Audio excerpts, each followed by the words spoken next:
Bien, esta es la tercera sesión respecto de nuestra primera parte, de la parte que tiene que ver ya con propiamente nuestra carrera dentro del examen. Estamos hablando de la sección disciplinar de el examen EGEL Plus Derecho, y específicamente estamos viendo dentro de esta sección disciplinar tres aspectos o tres subáreas que son función de los entes públicos, cargos públicos, derechos y obligaciones de las y los ciudadanos.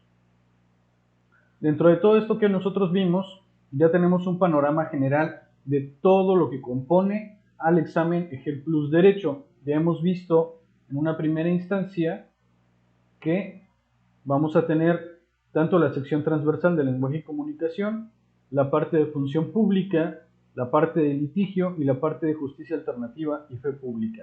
Esto es, digamos, la parte más o la estructura más general de cómo se compone nuestro examen EGEL Plus Derecho. Si bien la estructura va a comenzar con esta parte, con la parte de función pública, va a empezar también va a seguir con litigio, y posteriormente en la segunda vuelta, en las 4 horas del segundo bloque del examen, va a ser esta parte de justicia alternativa y fe pública y la parte de la sección transversal de lenguaje y comunicación.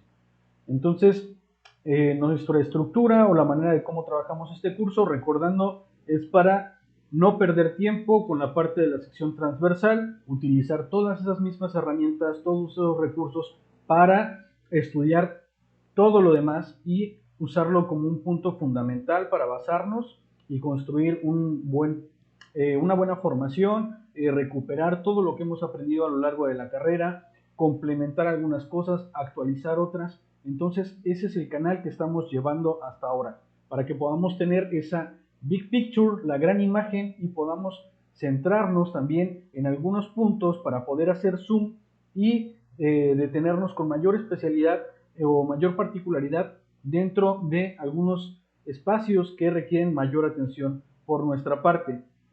Ya comienza a partir de esta subárea de derechos y obligaciones de las y los ciudadanos, en específico la carga de lectura. Es decir, las guías anteriores venían un poco más sencillas, un poco más simples, y ahora la carga de lectura es mayor. El número de reactivos para esta sección sigue siendo casi igual, pero debemos de recordar que dentro de nuestros propósitos es incrementar gradualmente el tiempo que dedicamos a la lectura, nuestra capacidad de comprensión lectora, nuestra capacidad de concentración, y también el ir estudiando y realizando diversos ejercicios de resolución de casos. De esta manera es como nosotros podemos tener ya con mayor especificidad la dedicación a poder escribir, a poder leer ya guías más completas. En este caso tenemos 2 guías, y yo me comprometo a subir hoy por la noche o el día de mañana una tercera guía también y simulador específicamente para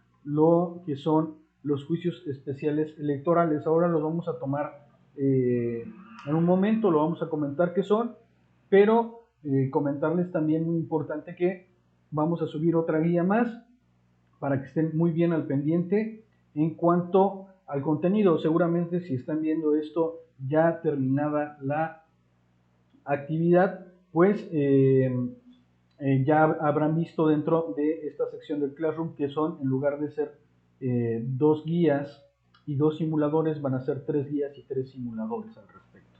Bien, en cuanto a esto, comentar un poco de qué es lo que viene. En esta primera parte tenemos un simulador y una guía. Vamos a ver prácticamente ahorita la guía, y fundamentalmente se centra en derechos humanos, concretamente constitucionales y además también convencionales.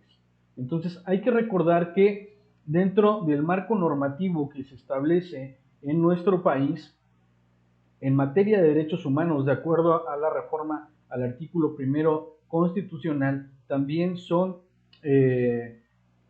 competentes, o más bien cumplen un papel rector, los tratados internacionales en materia de derechos humanos. Esto también porque la misma reforma se dio en el marco de una condena por la Corte Interamericana de Derechos Humanos, en el caso de Rosendo Radilla Pacheco, me parece que en el 2012 fue la sentencia, y esta reforma muy potente a la estructura de protección y defensa de los derechos humanos dentro de la estructura constitucional fue un gran desarrollo, a tal grado, bueno, que dio origen a una nueva época dentro de la Suprema Corte de Justicia, y esta misma, bueno, ya fue culminada con la oncea, que fue esa la 10ª época, ahora es la 11ª época, con la última reforma que hubo el año pasado a la estructura orgánica del Poder Judicial Federal. Y, digamos, viene ya a concretar toda esta serie de reformas que vinieron avanzando en materia de derechos humanos. Bien, entonces es muy importante tomar en cuenta esto. Hay derechos humanos que están constitucionalmente plasmados dentro de nuestra Carta Magna, pero también hay derechos humanos que forman parte de esa convencionalidad. Vamos a ver dentro de los derechos humanos que están plasmados en la Carta Magna varios que se encuentran dentro de diversos artículos. Algunos de ellos tienen 2 o 3 artículos, algún artículo tiene 2 o 3 derechos humanos o algunos más, que nos vamos a encontrar diversos, como el derecho a la libertad, el derecho a la educación, el derecho a la vivienda digna, el derecho al debido proceso y demás. Todos estos vienen argumentados dentro de esta guía y dentro del simulador. No vamos a dar muchos spoilers, pero es importante considerar estas cuestiones. También las propias características del derecho a la educación, a la alimentación, etc. De igual manera el derecho a decidir, que está plasmado en el artículo 4. Y bueno, después de eso también vienen algunos otros aspectos más importantes respecto o también importantes respecto de tratados internacionales. Uno de ellos, y es muy importante en cuanto a el derecho internacional de los tratados, hay una convención en sí misma que regula el derecho de los tratados a nivel internacional. México forma parte o ha suscrito esta convención, en la cual pues también se están definiendo específicamente qué nos vamos a regular o entender junto con otros estados a través de los tratados que se lleguen a firmar, cumpliendo pues los elementos de respeto a la soberanía y demás que también están presentes en ese sentido. Esta convención sobre el derecho de los tratados me parece que es donde está, la tenemos un poquito más aquí abajo. Vamos a ver.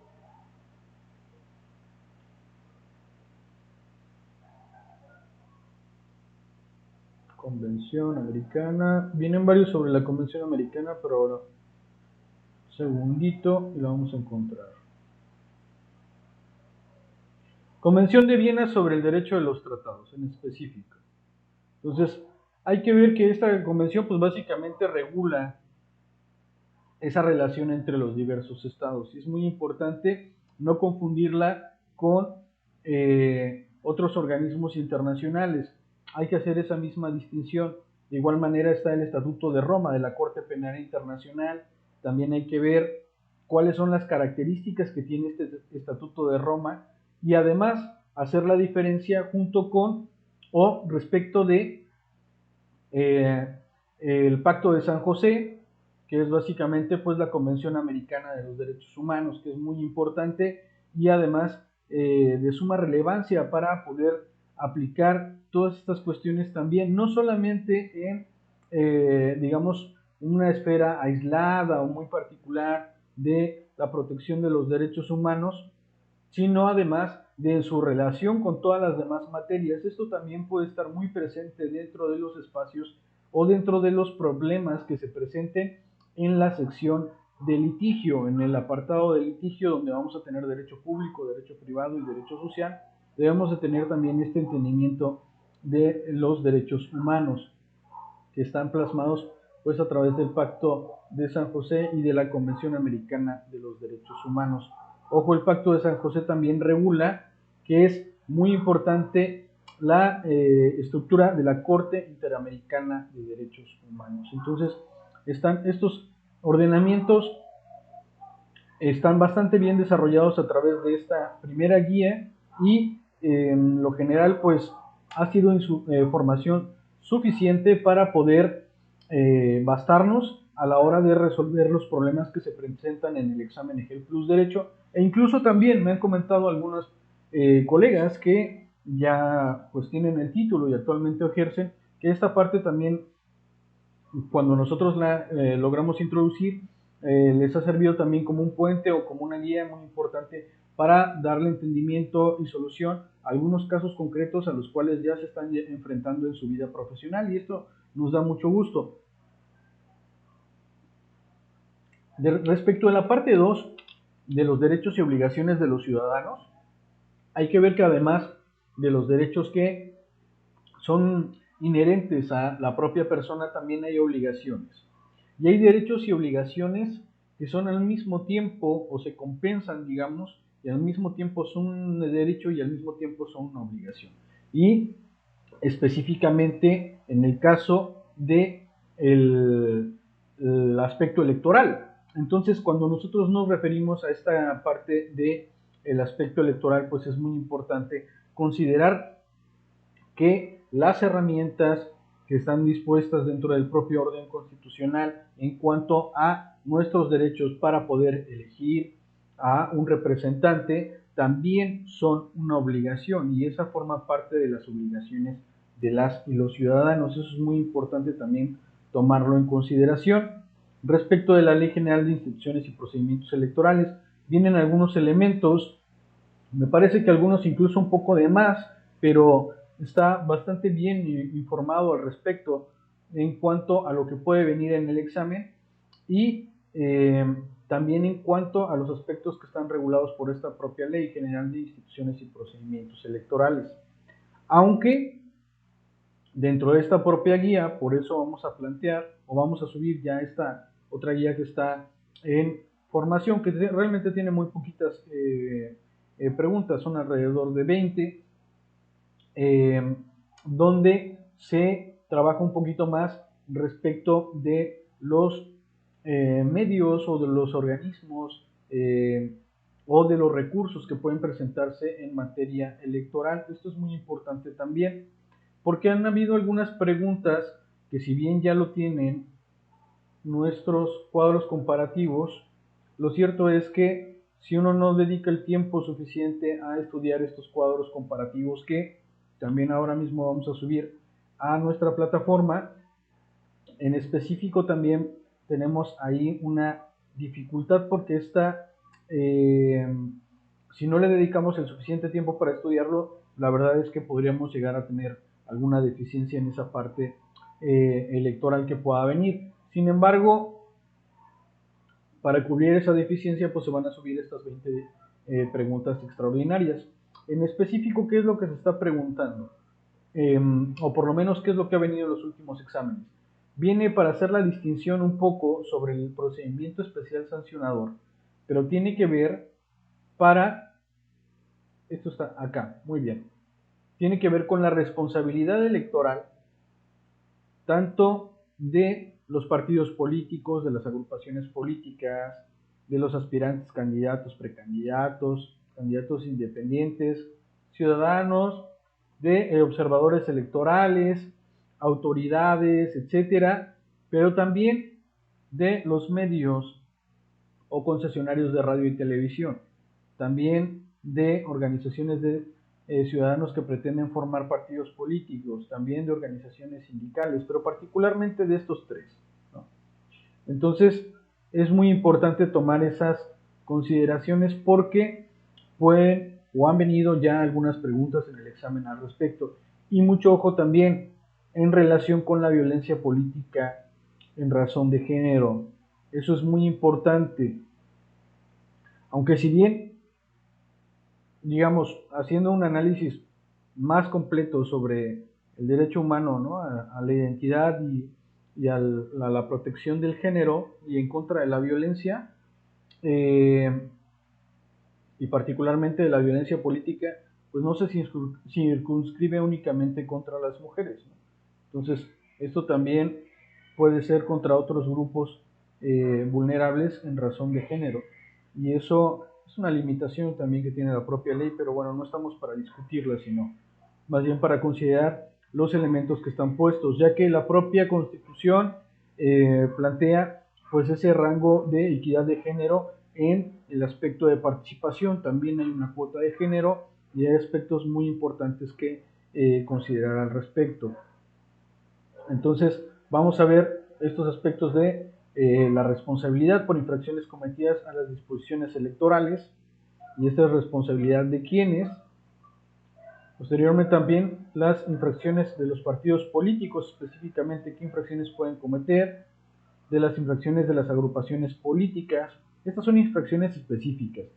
¿Cómo se interpone una infracción también? ¿No? Y aquí vamos a tener varios ejemplos de tipos de infracciones. A servidores públicos, notarios, ¿no? Extranjeros, lo que hemos visto, sindicatos, ¿no? Concesionarios de radio y televisión. Y entonces, bueno, primero pues saber el tipo de sanciones que existen. Posteriormente también saber que hay algunas variaciones respecto de quienes estén cometiendo esa infracción y concretamente el procedimiento especial sancionador.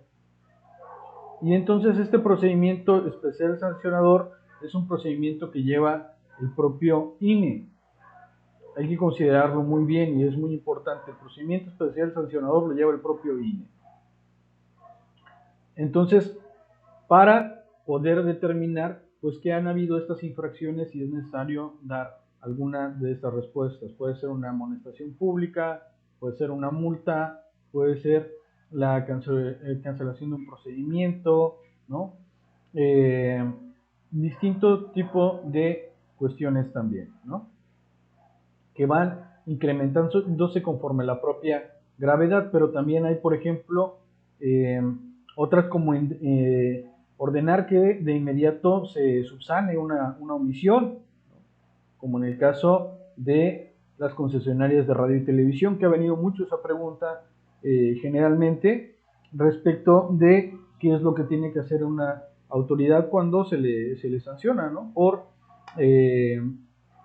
un spot que está regulado, que ya está aprobado, resulta que no fue transmitido de manera íntegra y eso genera un daño específico, ¿no? A una propuesta política concreta, y entonces, ¿qué se debe de hacer? Bueno, pues aparte de la multa y demás, es importante subsanar de inmediato la omisión. Esos son aspectos que hay que considerar al respecto.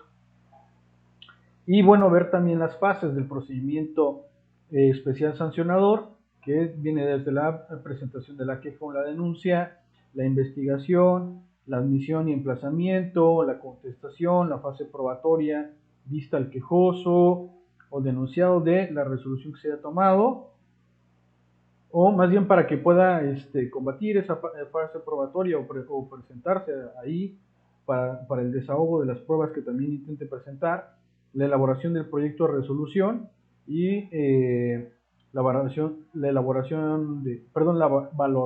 propio proyecto, posteriormente ya cómo se aprueba ese mismo proyecto. Bien, entonces, ¿en qué momento se puede presentar el procedimiento especial sancionador? Bueno, dentro de los procesos electorales y además también en donde está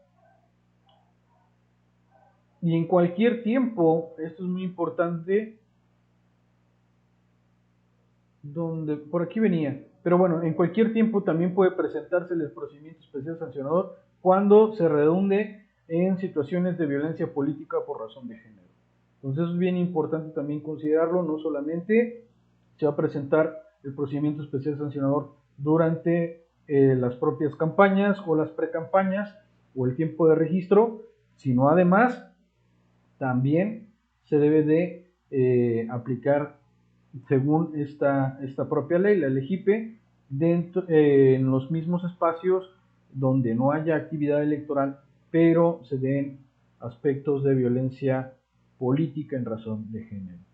Entonces eso da un margen punitivo muy amplio para el propio Instituto Nacional Electoral. Sin embargo, también es muy importante considerar que este procedimiento especial sancionador tiene también sus recursos, ¿no? Hay forma de recurrirlo. Y eso ahora lo vamos a pasar también a observar de manera muy general, haciendo hincapié en que toda esta información queda en el propio Classroom. Y bueno, en cuanto a las responsabilidades de los servidores públicos, también hay una responsabilidad, recordando que el Instituto Nacional Electoral es un organismo público autónomo constitucional.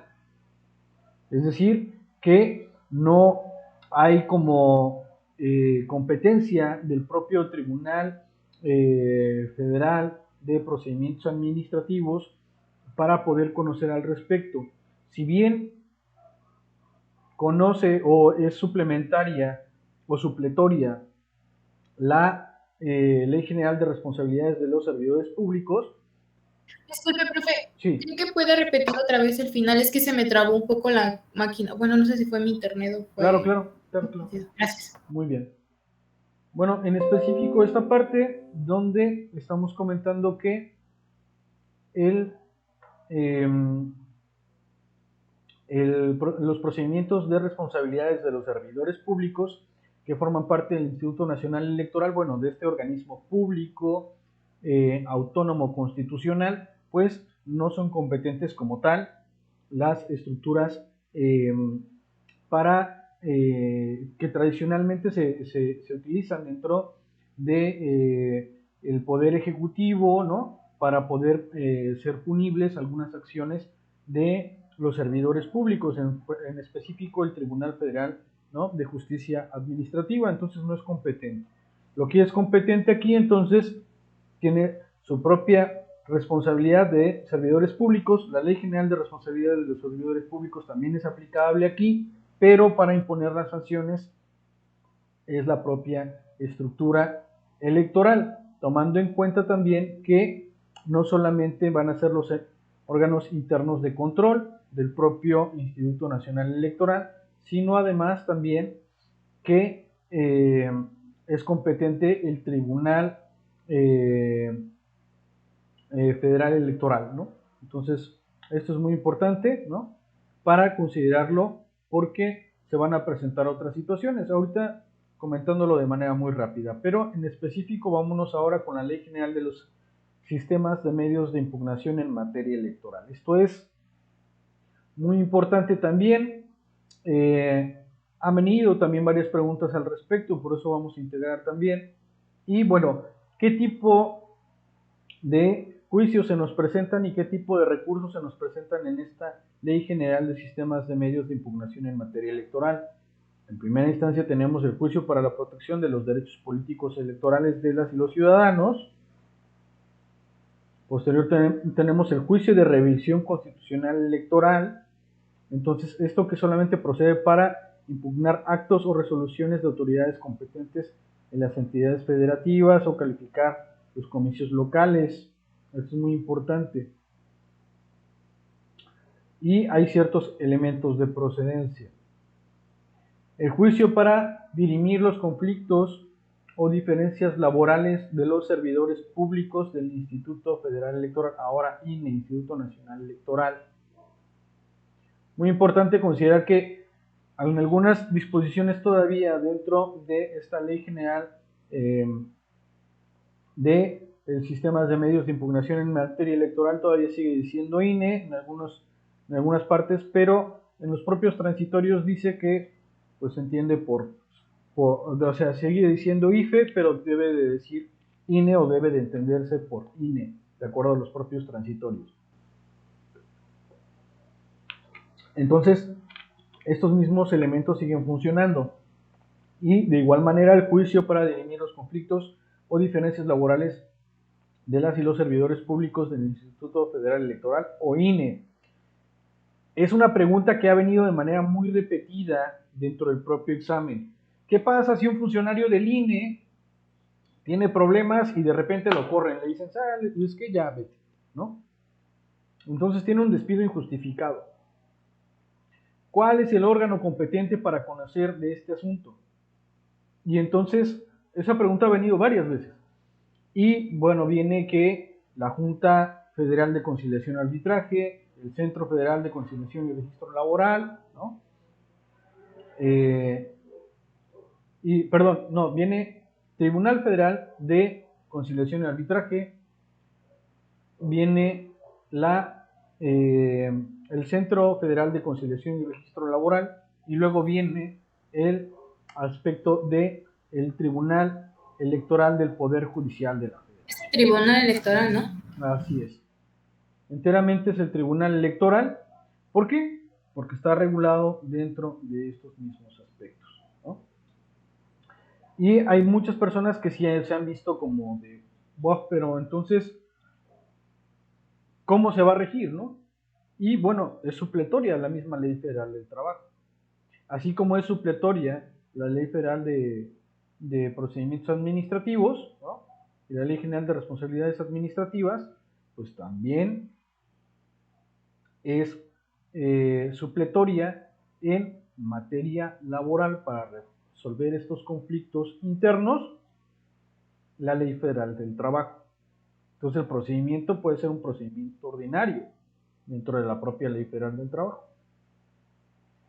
Y en ese mismo sentido, en lo que no se contraponga, es lo que dice ahí, bueno, pues si no hay un centro de conciliación y registro laboral dentro de el espectro de las atribuciones del Tribunal Electoral del Poder Judicial de la Federación, pues entonces esa parte se contrapone y entonces se omite, se van directamente al juicio, ¿no? Por despido injustificado, que tiene las mismas características de un juicio ordinario en materia laboral, ¿no? Entonces eso es muy, muy importante tomarlo en cuenta. También vienen otros, que es el recurso de revisión del procedimiento especial sancionador, que era lo que les comentaba hace rato. Resulta que el INE, nada más porque le caigo mal al presidente de determinada junta distrital, decide imponerme una sanción porque en el logotipo de mi despacho aparecen los colores de la bandera de Francia, ¿no? Y entonces me pone una sanción, ¿no? Y intento pelear, aportar pruebas y demás, y decir, bueno, que ni es proselitismo político, que ni forma parte de nada, ¿no? Y aún así me imponen esa sanción. Entonces, en concreto, hay un recurso de revisión para el procedimiento especial sancionador, y también es regulado por esta ley general, ¿no? Del sistema de medios de impugnación en materia electoral. Entonces, esta serie de componentes es importante para tomarlos bien en cuenta, para saber pues ante quién se lleva determinada acción o determinado recurso, ¿no? Entonces, sí debemos de ubicar un poco estas competencias, que si bien tiene que ver con derechos y obligaciones de las y los ciudadanos, la verdad es que tendría que venir un poco más esto dentro de la fase de litigio en la parte pública, ¿no? En la parte de derecho público, que en teoría forma parte del derecho electoral, pues del derecho público, ¿no? Pero bueno, pues viene así conformado el examen.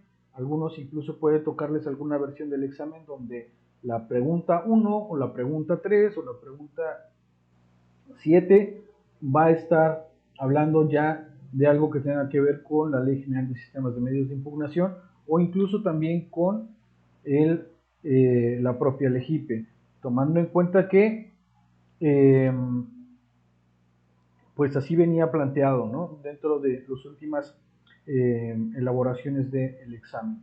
Entonces, en términos muy generales, es esta cuestión. Vamos a subir una tercera guía para esta parte, donde vamos a complementar pues estas dos guías que vienen bastante completas, pero aún así sumarles todavía esto, y también cargar estos dos cuadros comparativos que son bastante plenos en cuanto a la información que tienen de el tipo de sanciones, quiénes pueden ser sancionados, cuál es el procedimiento especial sancionador, las autoridades competentes también para conocer del asunto, en qué momentos puede aplicarse la propia sanción, el recurso ante la misma y también los juicios que tienen respecto de la Ley General de Sistemas de Medios de Impugnación en materia electoral.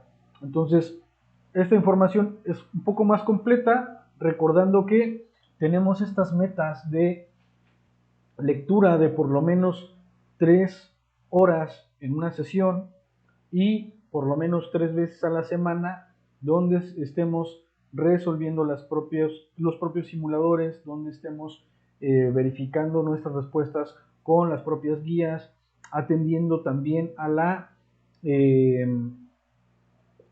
argumentación que está planteando en las mismas guías, y además de eso, el ubicar también dudas o contradicciones que podamos ver, porque ahí hay algunas donde todavía se nos ha ido y seguimos perfeccionando, ¿no?, los mismos materiales.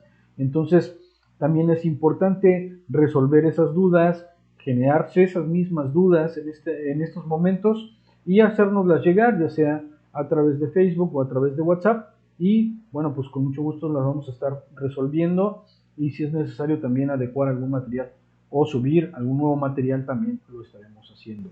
Esto es por lo que tiene que ver a esta actividad de derechos y obligaciones de las y los ciudadanos. De manera muy general, de manera específica, pues tienen ya la información en el propio Classroom, y bueno, eso sería de momento.